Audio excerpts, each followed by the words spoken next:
John lived alone in a metal shelter on the edge of the colony. The red sky of the alien planet always looked quiet, but John knew better.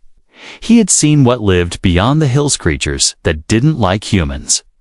That night, the wind was strong and the dust flew like knives. John sat inside, fixing a broken tool with shaky hands. It had been a long day at the mining station. All he wanted was sleep. Suddenly, he heard a sound. Knock, knock, knock. 3 soft knocks at the door. He froze. No one ever came to his place. Especially not at night. His hand reached for the laser tool on the table. Slowly, he walked to the door and pressed the button. The screen showed a blurry figure, tall and thin. Standing in the dust storm, John opened the door just a little. The figure took 1 weak step forward and collapsed at his feet. He jumped back, surprised. It was a woman, or something like a woman. Her skin was pale blue, almost glowing in the dark. Her body was thin like a skeleton, and her clothes were torn. She looked up at him with tired, glowing eyes and tried to speak, but only a whisper came out. John looked around. No one was watching, no cameras in this area. He bent down and touched her skin. It was cold like ice. She needed help, not questions. He grabbed her arms and pulled her inside. She was light, too light, like a bag of feathers. He placed her on the floor and closed the door. The wind outside screamed like a monster. Inside, it was quiet again.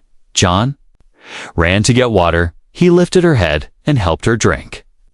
At first, she coughed, then drank like she hadn't tasted water in years. Then he gave her a protein bar. She tore into it like an animal. Her hands shook with every bite. Crumbs fell on the floor. But she didn't care. John watched her, confused and scared. Who was she? Where did she come from? She didn't look like any species he knew.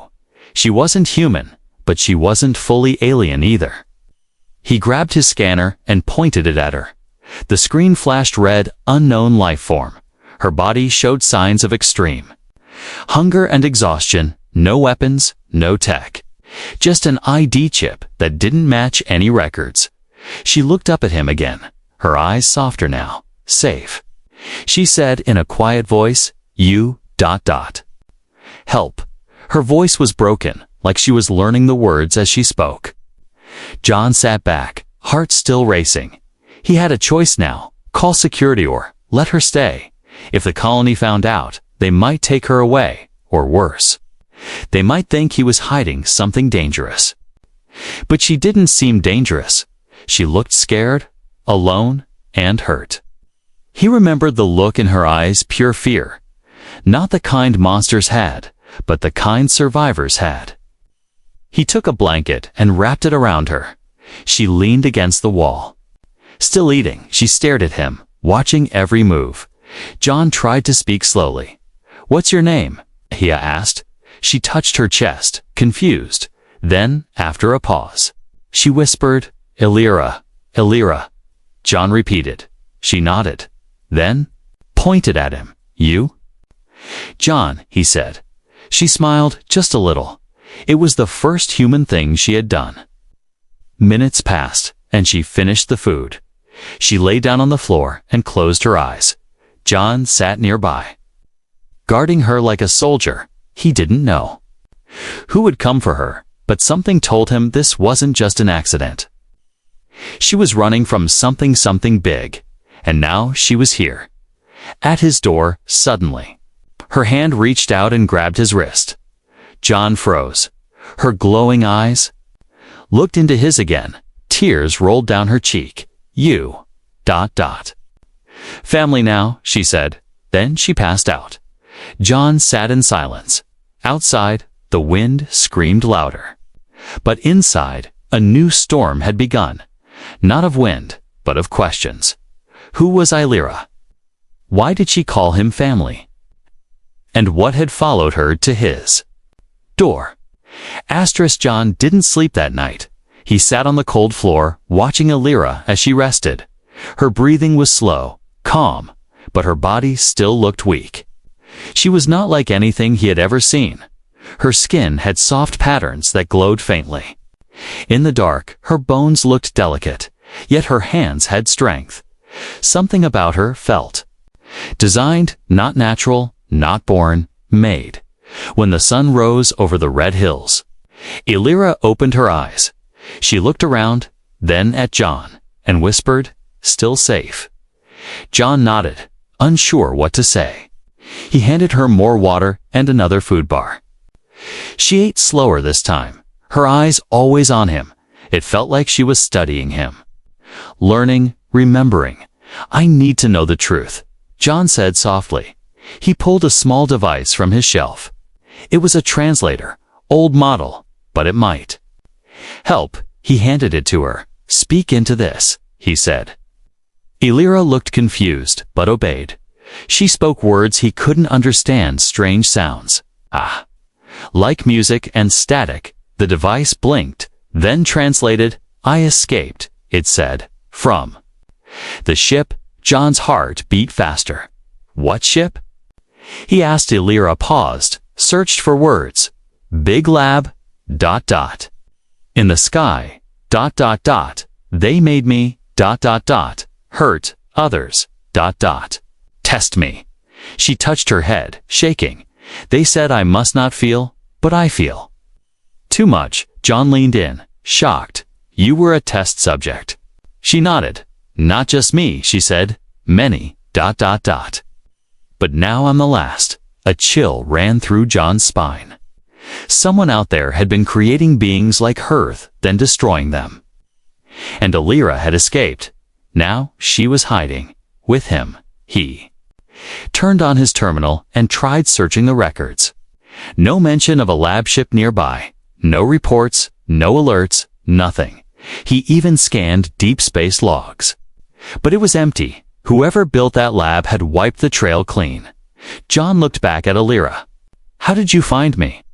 he asked. She looked down. "Shy, your voice," she said, "your signal." From the station. It was kind. John blinked. "You heard me on the comms." She nodded.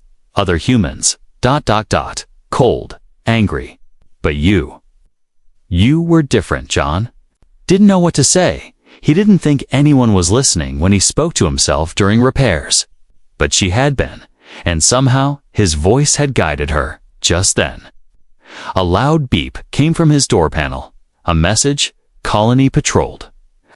Scans for a fugitive alien life form. Stay indoors. Report any strange activity." The message read. John looked at Elira. Her eyes widened. She knew. "They want me," she whispered. "They will erase me." John's hands clenched. He didn't trust the colony patrol. If they found her, they wouldn't ask questions. They'd treat her like a threat, a lab mistake, a thing, not a person. He stood quickly. "We need to hide you," he said. He opened a hidden floor panel, a storage hatch. It was cramped, but safe. Elira hesitated. "Will you leave me?" John shook his head. "Never," he said. "You're not alone anymore." She climbed into the hatch.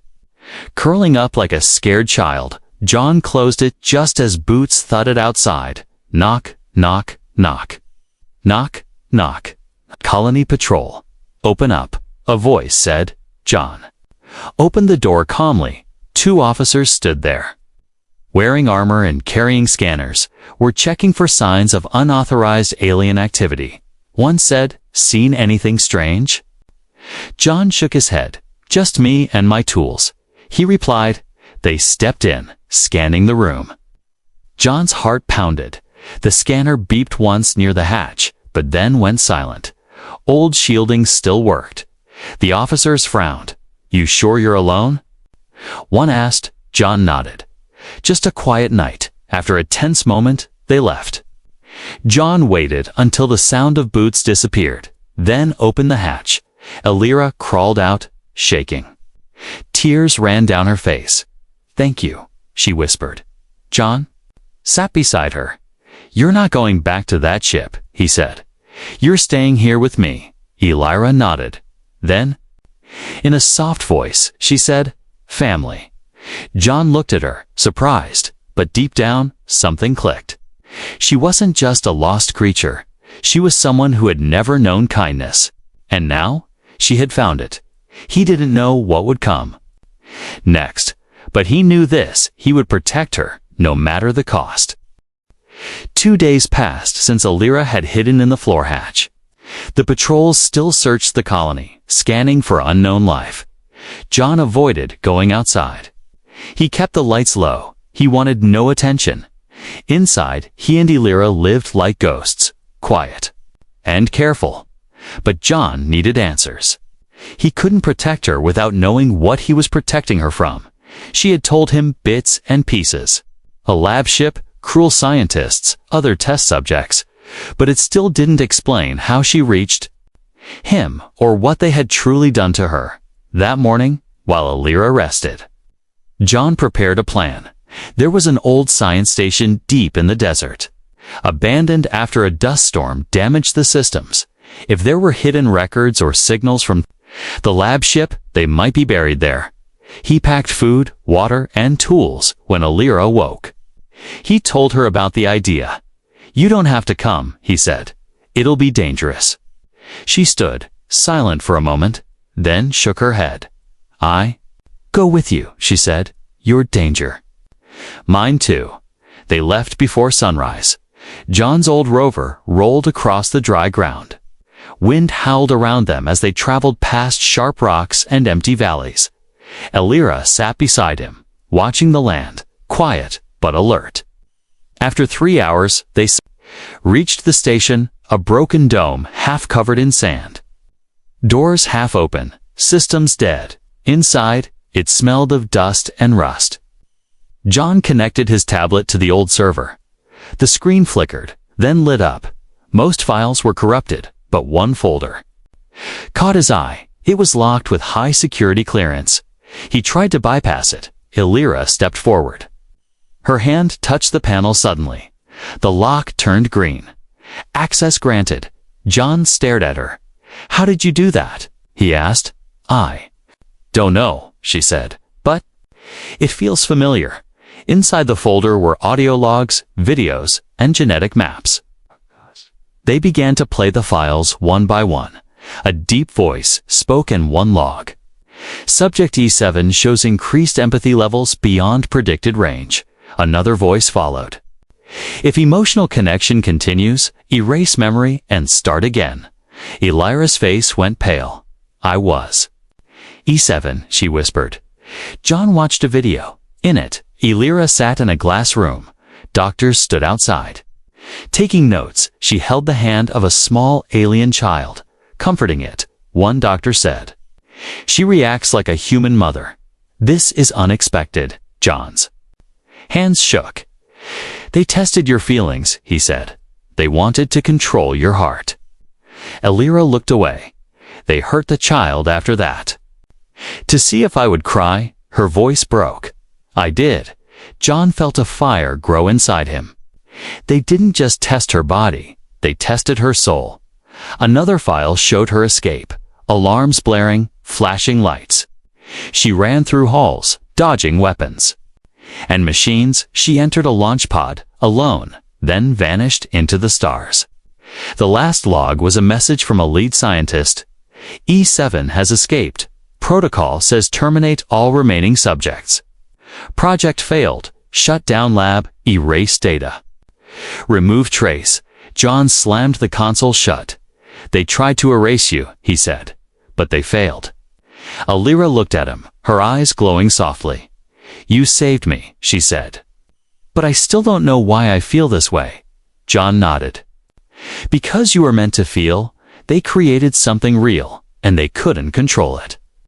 They left the station as the sun dropped behind the hills. The stars came out bright and clear. Back at the rover, John paused. "Alira," he said, "we need proof. Something they can't deny." Alira thought for a moment, then said, "There is a crash site. Not far, my pod. It has more files." John's eyes widened. "You didn't tell me." "I didn't remember," she said. "But now? I do." They turned the rover north and followed the trail through jagged cliffs after another hour. Elira pointed. There, half buried in rock and dust, was a small silver pod.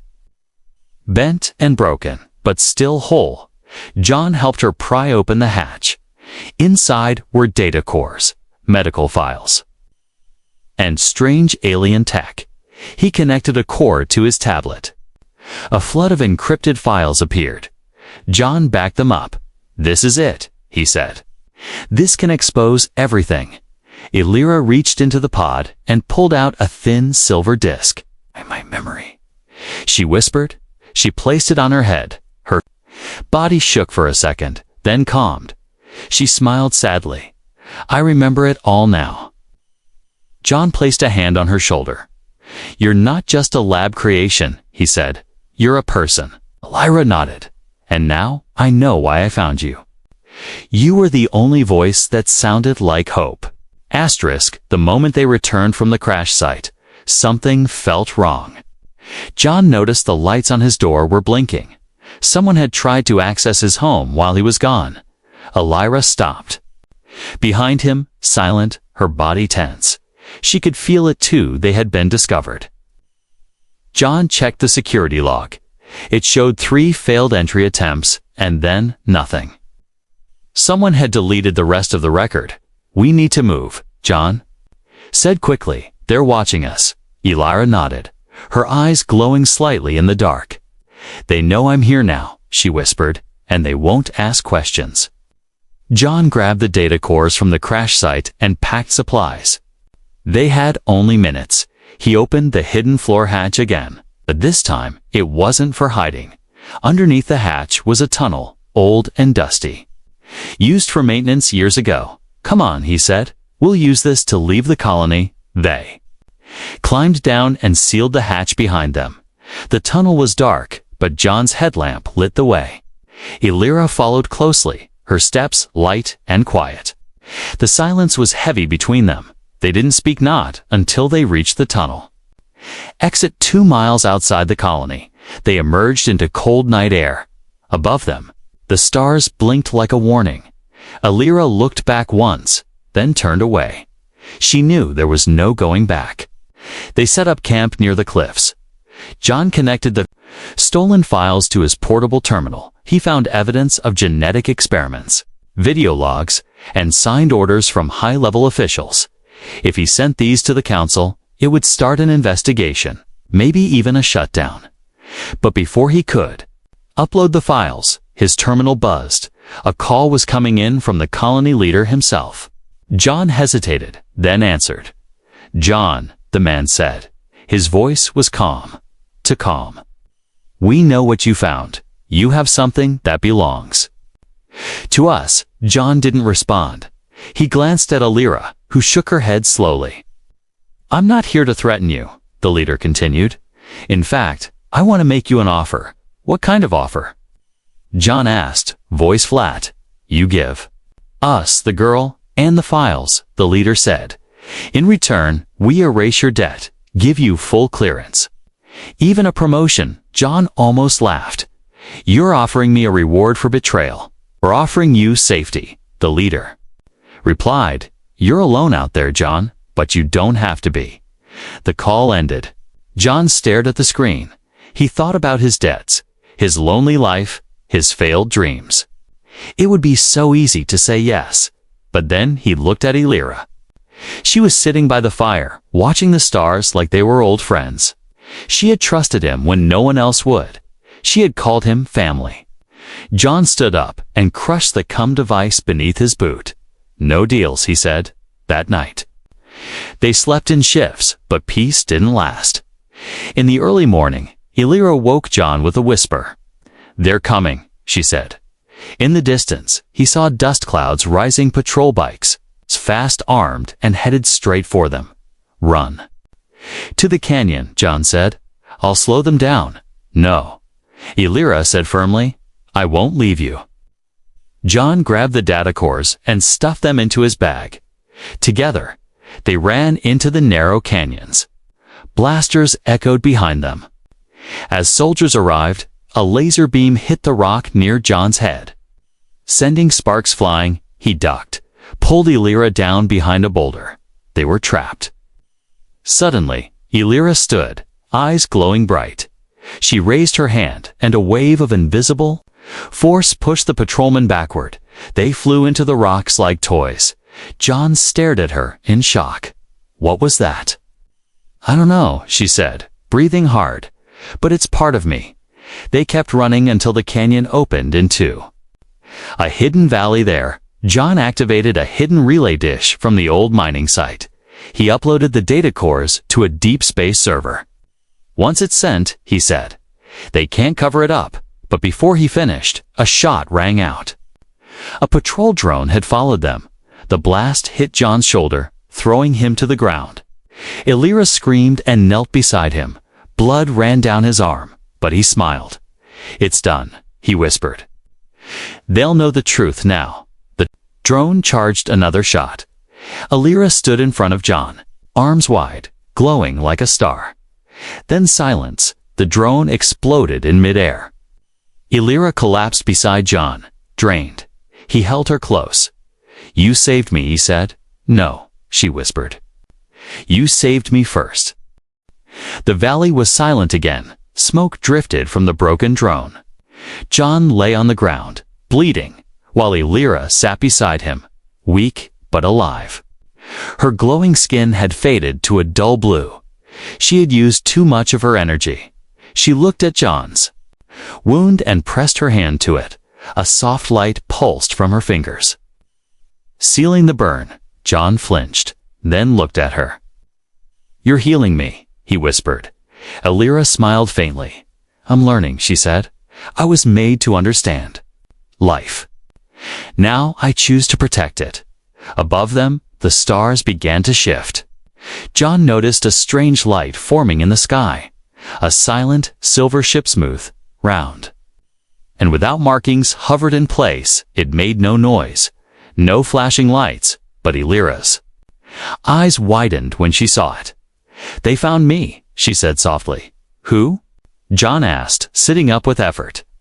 My creators, she said, the ones behind the lab. The ship began to descend slowly. John reached for his weapon, but Elira touched his hand. No, she said. They're not here to fight. A beam of soft white light touched the ground. From it stepped three beings, tall and cloaked. Their skin shimmered like water. Their eyes glowed silver. One of them stepped forward and looked at Elira. E7, it said in a calm voice. You survived. Elira stood, weak but proud. I am not E7 anymore. She said, my name is Elira. The being paused, then nodded slowly. You learned identity, attachment, pain, and protection, it said. You have passed the empathy test. John stood beside her, still confused. What test? He asked. The being turned to him. We created Elira to understand human emotion. It said compassion, love, fear, loyalty. She was not supposed to escape, but she did. You were trying to break her, John said. Anger? In his voice? No. The being replied, we were trying to complete her. But we failed to understand the cost. Elira looked between them. So what now? She asked. Will you take me back? You are free, the being said. You completed the final phase and chose connection on your own. The others did not survive. Elira's eyes filled with tears. She bowed her head for a moment, remembering her lost siblings. Then looked at John. I don't want to leave him, she said. You don't have to, the being replied. But your power will grow, and your presence will draw danger. Others will come for you. John stepped forward. Let them come, he said. She's not alone anymore. The being nodded again, then raised a hand. A silver disc floated toward Elira. This is your choice. The being said, if you accept it, you will unlock all your memories, all your potential. But you may lose the human emotions you've gained. Elira took the disc in her hands. Her fingers shook. She looked at John, then at the sky. She closed her eyes and gently set the disc down on the ground. "I don't want perfection," she said. "I want to stay who I am, even if I'm incomplete." The being said nothing, then turned and walked back into the beam of light. The others followed as they vanished. The ship rose silently and disappeared into the stars. John let out a breath he didn't know he was holding. He turned to Alira. "Are you sure?" he asked. She smiled. "I'm not a test subject anymore," she said. "I'm just Alira." They spent the night in the valley, resting by the fire. John's wound healed slowly. Alira watched the stars, peaceful for the first time in the morning. John received a message on a secure channel. His upload had reached the council. The data from the lab had been verified. The colony leadership was under investigation. The patrols were disbanded, and all charges were dropped. He turned to Alira. "You did it," he said. "You exposed the truth." She shook her head. "No," she said. "We did it together." Later that week, they returned to the colony. People stared but said nothing. Alira walked beside John, proud and calm. She no longer had to hide. She had earned her place. John fixed up his old home, turned the back room into a lab. Alira helped him rebuild the broken tech. They worked together, side by side. At night, they shared stories. Alira listened to human music, learned to laugh, learned to cook. She planted a small garden outside the shelter, the first living thing to grow on the edge of the colony. One evening, as they watched the sun set, Alira leaned her head on John's shoulder. "Back then," she said softly, "when I collapsed at your door, I had no name, no hope. But now, I have something more." John looked at her. "What's that?" he asked. She smiled. "A family," she whispered. The colony had returned to peace. John's home was no longer a place of silence. Laughter filled the rooms, tools buzzed in the background, and Alira's garden bloomed with strange but beautiful flowers. Life was simple, and simple was good, but peace, like all good things, never lasted forever. One night, Alira woke suddenly. Her body was warm, her skin glowing without reason.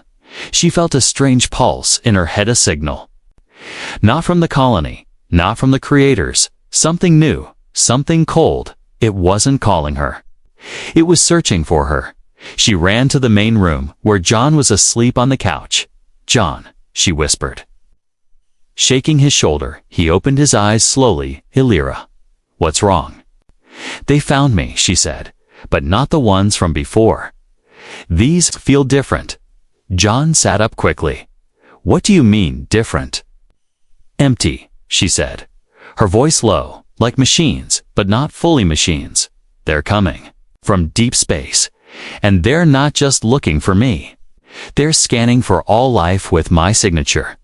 John stood, already grabbing his tools and tablet. "Why now?" he asked. "You've been safe for weeks." Alira touched her chest. "When I rejected the memory disk, I left a part of myself open.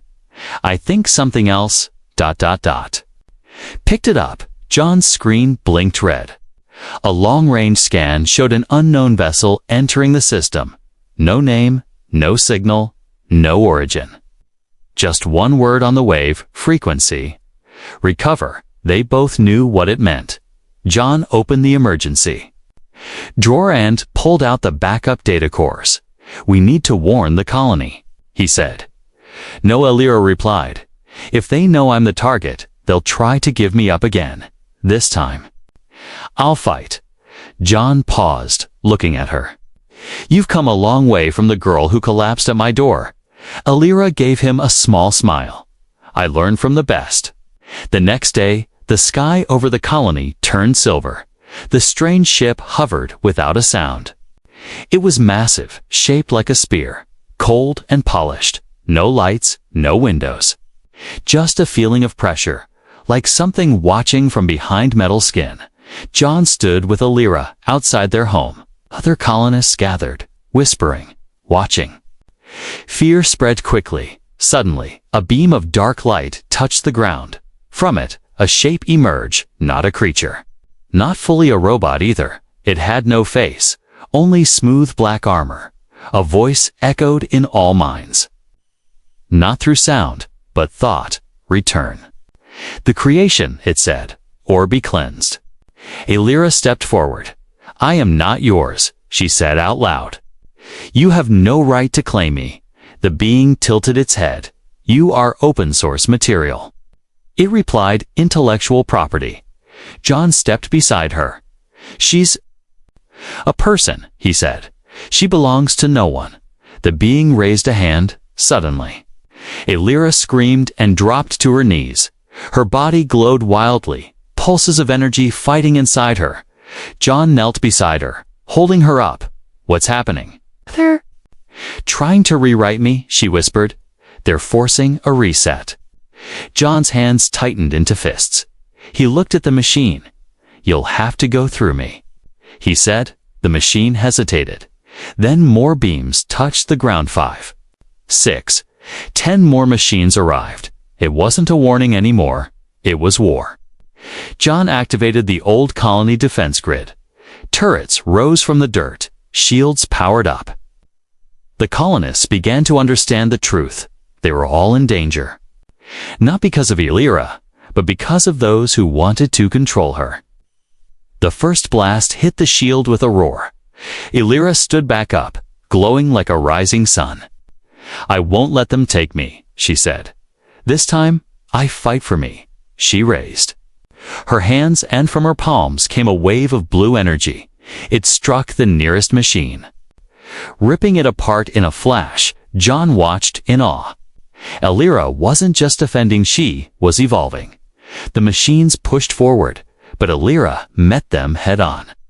John and the colonists fired from behind, doing what they could. The battle lit up the sky, dust flying, metal shattering. One by one, the enemy fell, but Illyra was weakening. John ran to her side as the last machine crumbled. Her knees gave out. She fell into his arms. You did it, he said. You stopped them? She nodded weakly. But more will come, she said. They always come. Then we'll be ready. John whispered, you have a home now, Illyra. She smiled through her pain. And I have something even better. She said, I have a reason to stay. Smoke still hung in the air. The battlefield outside the colony was littered with broken machines and scorched metal. But even with the enemy gone, the tension had not faded. Illyra sat in the garden she had planted, her hands resting in the dirt. The same hands that had destroyed the machines just hours before. John stood nearby, silent. He was fixing a Cums tower. But his eyes kept drifting toward her. She had changed again. Her body seemed stronger. Her movements more fluid, more confident. But there was something else await in her gaze. They'll send more, she said quietly. John didn't need to ask who they were. The faceless machines had been just the beginning. They'll bring an army next time. She added, I felt it, in their signal. John set down his tools and sat beside her. We stopped them once. We can do it again. Illyra shook her head. The next wave won't be scouts, she said. It'll be their full force. And they won't come just for me. They'll come to erase this whole colony. John stayed quiet. He believed her. The attack had been too organized. Too specific. Not just machines. Something worse was coming. And they didn't have long. The council's message arrived the next morning. A single line on John's terminal. Prepare for planetary defense. War protocol initiated. The colony turned into a storm of motion. Engineers built turrets, shields, and bunkers. Civilians were moved to shelters, and whispers spread about Illyra, about the machines, about the war they were all pulled into. Many still didn't trust her, but they feared the machines more. And when the council requested a representative from the colony for the Alliance fleet, everyone looked at John, but John pointed to Illyra. She knows the enemy better than any of us, he said. She's not our weakness, she's our chance. So Alira stood before the council ship, not as a weapon, not as a lab subject, but as a leader. A high-ranking commander stepped out of the ship. He wore silver armor and had deep scars on his face. "You're the one who turned back the hunters," he said, looking Alira over. "I didn't think it was possible." "It wasn't," she said. "Not until I chose to stop running." The commander gave a short nod. "Then you'll lead a strike team."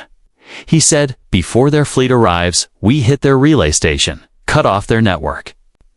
John grabbed her arm gently. "You don't have to do this alone," he said.